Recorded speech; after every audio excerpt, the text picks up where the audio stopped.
the story of how my mate ditches me for his ex. It was rare for my mate Alexander to take time off from his warrior duties, so I planned a family trip to the Northern Territories. As the pack's chief healer, I could easily afford it. My private practice brought in $50,000 monthly. Alexander's warrior salary barely reached $3,000. I spent 6 months choosing the safest routes and negotiating passage rights with other packs. The Northern Territories were notorious for being hostile to outside wolves. Each territory required separate permits, some charging up to $10,000 just for safe passage. Everyone else in the family just stood back while I handled everything. The territory permits, the safe houses, the hunting grounds, even the medical supplies we'd need. Alexander's parents lived in our villa's guest wing. They survived entirely on my income since retiring from pack duties. His teenage sister, Emma, had been my responsibility since she was 10. I didn't mind supporting them all. Seeing the family happy was worth any effort. My therapy practice was thriving.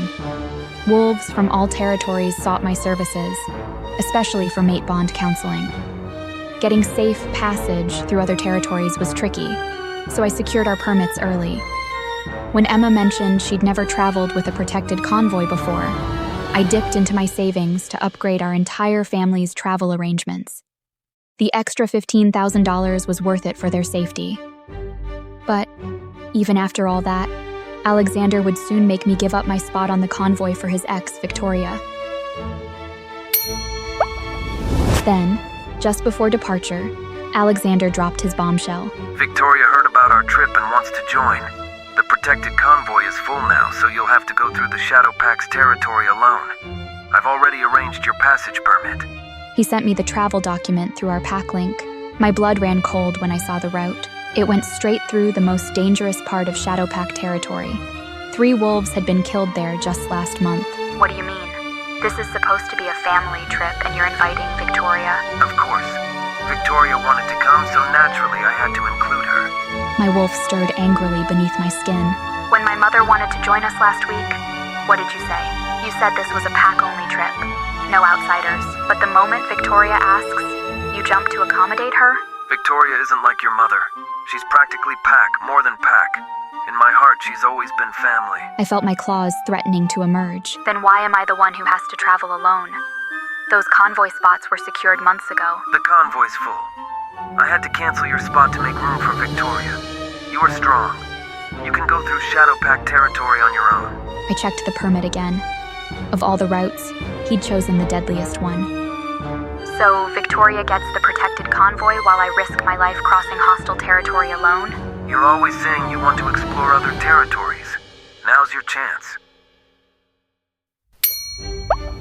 I looked to James and Sarah, Alexander's parents whom I'd supported for years. James turned away. Sarah came over with a placating smile. Scarlett, dear, Victoria and Alexander grew up running the same hunting grounds. They have so many shared memories. Of course they should travel together. Just take the longer route and meet us there. Emma chimed in. Sister Scarlett, Victoria is delicate. She can't handle crossing Shadow Pack territory alone. You're strong and capable. You'll manage. I laughed bitterly. Who's really pack here? An outsider gets treated better than your pack therapist? Anyone would think Victoria was your true mate. Alexander's eyes flashed gold with anger. It's just a different travel route. Stop making such a fuss. Victoria's family, she ran with us since we were pups. We can't make her cross hostile territory alone. Make this small sacrifice. Show what it means to be a proper mate. The front door of our villa opened. Emma rushed to greet Victoria, who swept in wearing designer clothes that cost more than Alexander's monthly salary. Victoria, I've been waiting forever. Come in. Emma helped Victoria with her massive Louis Vuitton travel bags. I've missed you so much. If only you hadn't left our territory back then. You could have been my real sister when you mated with Alexander. Then Sarah grabbed Victoria's manicured hands. Exactly.